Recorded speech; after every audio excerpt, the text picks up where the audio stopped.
Bonjour à tous les deux. Bonjour. Merci d'être avec nous aujourd'hui. Alors, je le disais, Trace TV, les déterminés.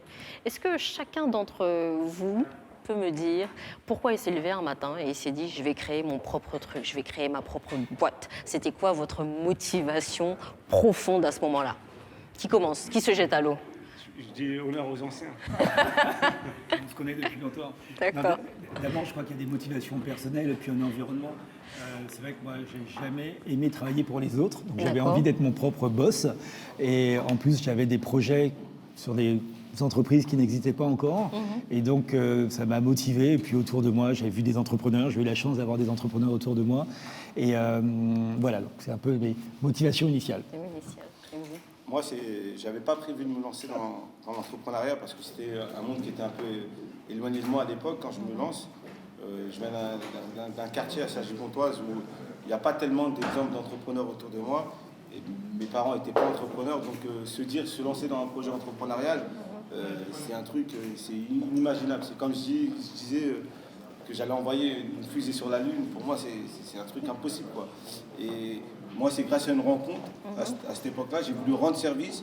En rendant service, je me suis rendu service parce que la personne que j'ai rencontrée était dans les métiers du télécom et de l'informatique. Il m'a dit que dans son boulot, recherché. Et il cherchait une adresse dans ma ville et je l'ai accompagné. Il m'a dit, voilà, moi, je me posais la question de est-ce que je veux me lancer ou pas, à quel moment. Voilà, et je fais un rendez-vous. Dans ce rendez-vous-là, on me propose de me mettre à mon compte. Vous dites oui. Je dis non. Je dis non au début parce que c'est un truc qui c'est pas envisageable pour moi. D'accord. Et finalement, quand je rentre dans mon quartier, je parle de ça à un jeune, un ami à moi, et il me dit ouais, tu devrais voir tel voisin, et c'est un comptable, il va t'aider à monter ton projet et tout, etc. Donc je fais les démarches administratives qui étaient pour moi, c'était impossible. Et derrière, je revais voir la société et il me file mon premier contrat dans les métiers du télécom et de l'informatique. J'avais 21 ans à l'époque. D'accord. Et finalement, c'est comme ça que je rentre dans l'entrepreneuriat et je démarre ma première boîte très tôt, quoi. D'accord. Donc, je pense qu'il est important aussi de rappeler à tous ceux qui nous regardent, notamment ceux qui sont jeunes, que de réussir, ça prend du temps. Quelles sont les principales difficultés que vous avez pu rencontrer tout au long de votre parcours, surtout au début? Et combien de temps ça vous a pris au final de trouver les financements, de créer tout ça? Alors, j'ai créé déjà plusieurs entreprises, Ouais. mais pour celles que vous connaissez pour le Trace, en mieux, tout cas. Trace, ça a été plus de 4 ans. 4 ans de galère entre l'idée initiale et la réalisation, le lancement de la première chaîne de télévision. À l'époque, moi j'étais à Sectora, à Sarcelles, et donc je travaillais dans le hip-hop. J'avais déjà créé auparavant une chaîne de télévision aux Antilles, à TV. Mais malgré mon expérience télé, mon expérience musique, j'avais fait en plus une école de commerce, donc je connaissais un peu les mécaniques de l'entrepreneuriat. Eh bien, quand j'arrivais pour rencontrer des investisseurs, d'abord on me disait les coursiers c'est là-bas, hein, alors que j'avais rendez-vous avec les mecs normalement qui sont censés donner de l'argent. Et puis ensuite, et pour la faire courte finalement, ce sont des investisseurs américains. Un fonds d'investissement qui nous a fait confiance et qui nous a permis d'avoir l'argent qui nous permettait de racheter à l'époque MCM Africa, le magazine Trace, d'où la marque Trace, et de lancer notre première chaîne de télévision. Et donc, il faut avoir beaucoup de persévérance, avoir de la vision. Tu parlais tout à l'heure du réseau. Personne ne réussit seul. On a toujours besoin d'être entouré par des gens, d'être motivé parfois par des gens, d'être accompagné par des gens qui peuvent nous apporter les connaissances qu'on n'a pas forcément nous-mêmes. Et puis, il faut y croire tout le temps. Moi, je dis, il faut être un peu paranoïaque. Il faut penser à ça tout le temps, se dire que la vision qu'on a, elle va pouvoir se matérialiser et ne pas lâcher. Ne pas lâcher l'affaire, même quand il y a des moments difficiles, même quand il y a toutes les raisons d'abandonner. Avoir cette persévérance, cette résilience. Et je crois que c'est des qualités dont on a besoin ensuite également dans l'entreprise. Et avoir de la résilience, même si ça doit durer 4 ans. Vous êtes d'accord avec ça? Moi, je rejoins totalement les propos d'Olivier, parce que c'est ça, en fait. Quand tu te lances dans un projet entrepreneurial, tu sais même pas où tu vas, en fait, finalement. Tu as la conviction, tu as la passion du projet, et souvent, quand tu démarres, tu es souvent enthousiaste par rapport à ton idée ou à ton projet, et très vite, parfois, tu peux être confronté à des barrières, des portes, des gens qui vont te dire que ton projet ne marchera jamais. Donc, tu dois lutter contre ça. Des fois, c'est des proches, hein. Ouais. Et ça, c'est moi, comme je le dis souvent, ce qui caractérise un état d'esprit d'un entrepreneur, c'est la mentalité, c'est le mental. Et pourquoi nous, quand je lance un projet, je l'appelle les déterminés? Parce que c'est ça qui réside auprès de tous les entrepreneurs. C'est que tu vas avancer, tu vas rencontrer des portes fermées, mais il y a toujours des solutions quand tu contournes. Après, c'est vrai que finalement, c'est quoi être indéterminé? C'est quand tu as un projet, tu as une idée, c'est d'y aller jusqu'au bout. D'accord. Après, ça échoue ou ça réussit, ben, au moins, tu auras ce sentiment d'être allé au bout. Et souvent, dans ce qu'on voit dans quotidien. beaucoup d'entrepreneurs, en plus, nous, on en accompagne pas mal, c'est que ce qui est important pour nous, au-delà du projet, c'est la personne. D'accord. Parce qu'une fois qu'on a une personne qui est sûre de ce qu'elle veut, qui a des convictions, qui sait que ça va être dur, mais qui ne va pas lâcher, qui va travailler dur pour y arriver, ben on sait qu'on peut tout faire avec. Et peut-être que le projet, celui-là, il ne marchera pas, mais même si ce n'est pas le premier projet, la première idée, ça sera une autre. Elle saura rebondir à chaque fois. Okay. Et c'est cette capacité de s'adapter à l'environnement dans lequel on évolue. D'accord. Vous n'étiez pas là tous les deux en début de session, mais on a parlé d'un sondage qui a été publié récemment, qui a été réalisé par Opinionway. Et dans ce sondage, il était révélé que seuls 20% des Français issus de la diaspora africaine se sentaient bien représentés dans l'espace public et dans les médias notamment. 20%. C'est très peu. Je voudrais d'abord avoir votre avis là-dessus. Est-ce que c'est quelque chose qui vous étonne ou est-ce que absolument pas, c'est quelque chose qui vous conforte dans l'idée que vous avez sur le sujet? Vous, j'imagine la réponse.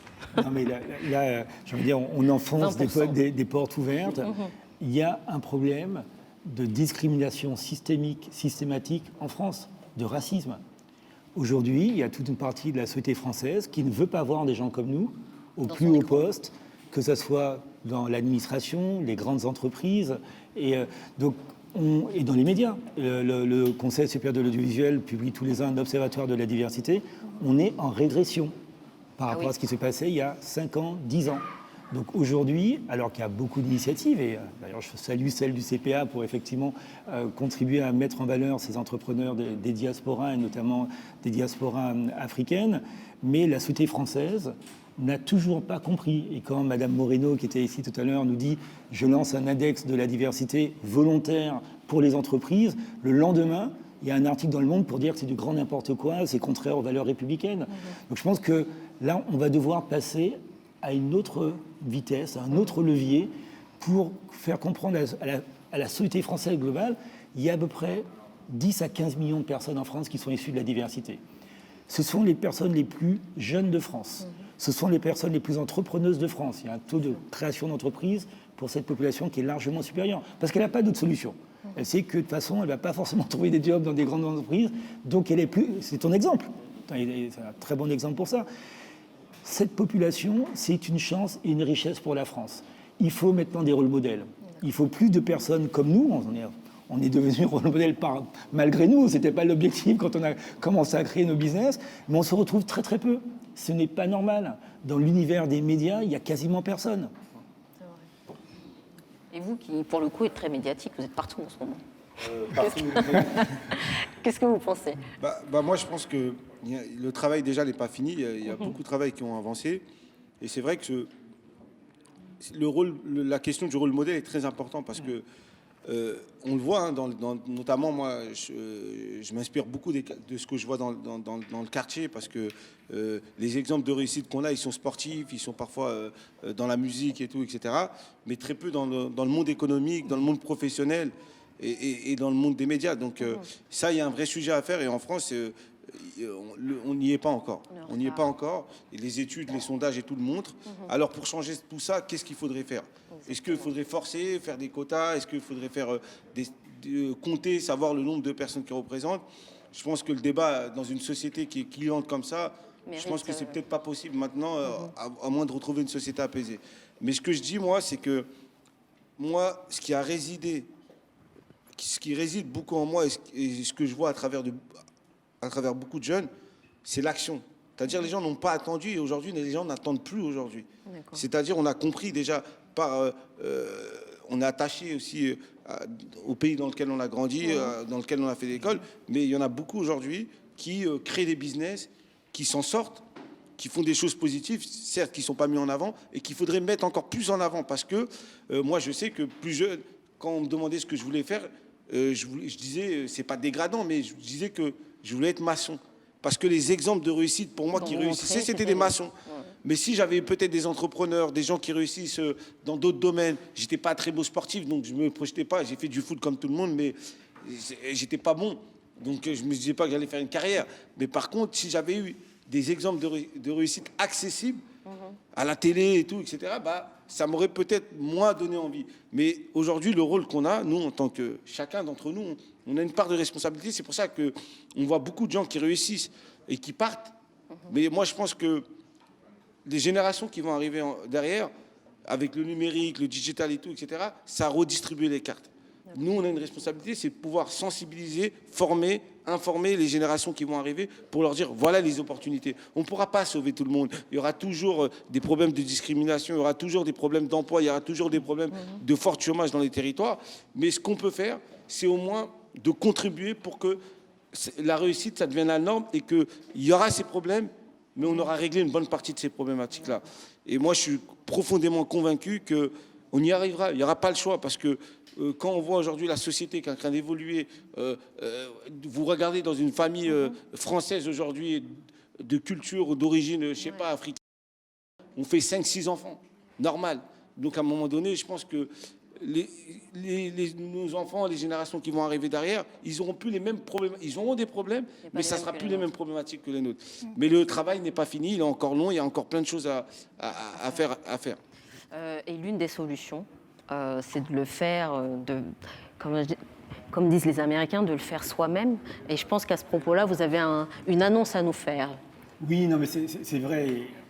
On a ce sujet de la mise en valeur, de l'exposition, de la valorisation des talents de la diversité, qui aujourd'hui ne sont pas connus, reconnus sur les médias traditionnels. Et donc, on est en train de travailler sur la création d'une grande émission de télévision, et d'ailleurs une plateforme digitale aussi autour, qui va justement mettre en valeur ces talents de la diversité et leur remettre des prix pour non seulement les récompenser, mais également les accompagner. C'est une émission, c'est une cérémonie. Ça sera une cérémonie, il y aura une grande émission de télévision, en amont une plateforme très collaborative, et on va demander à toutes les personnes de nous proposer des gens, parce qu'on ne les connaît pas tous, et dans tous les quartiers, dans tous les territoires, il faut les identifier. Il ne faut pas que ça soit toujours les mêmes. Et l'idée, c'est qu'ensuite, on va demander aux gens de voter, on va les présenter, on va faire des reportages sur eux, et une grande émission de télévision où on va voir leur vie, on va découvrir ces personnages qui ne seront pas tous du monde du sport ou du monde de la musique, très importants, parce que 99% des gens ne vont pas réussir dans le monde du sport et de la musique. Tu savais pas super bien jouer au foot, moi j'ai jamais su rapper non plus, et donc je travaille un peu dans le hip-hop à travers la musique, mais bon, en tous les cas, il y a beaucoup plus de chances que des gens comme nous réussissent dans l'entreprise, dans le monde économique, dans le monde social, dans le monde de la santé, dans le monde de l'administration, et là, il y a des talents, il y a des succès, on va les montrer et ça va donner. Il faut qu'on donne envie. Ouais. Il faut qu'on redonne cet espoir à toute une génération qui se dit on nous a un petit peu oubliés. Eh bien, on ne va pas attendre que toutes les lois changent. On va travailler également là-dessus, mais il faut qu'on prenne nous-mêmes notre destin en main. C'est Aimé Césaire, qui est un poète martiniquais, qui a dit « Mon peuple, quand donc cesseras-tu d'être un jouet sombre au carnaval des autres ?» Je pense que le moment est venu de prendre notre destin en main. Écoutez, merci. En tout cas, si vous avez besoin de profil, Moussa est là pour participer à l'émission. Je me joue un peu son attaché de presse là. Il sera dans le jury. Eh bien, chose promise. Merci infiniment à tous les deux d'être venus.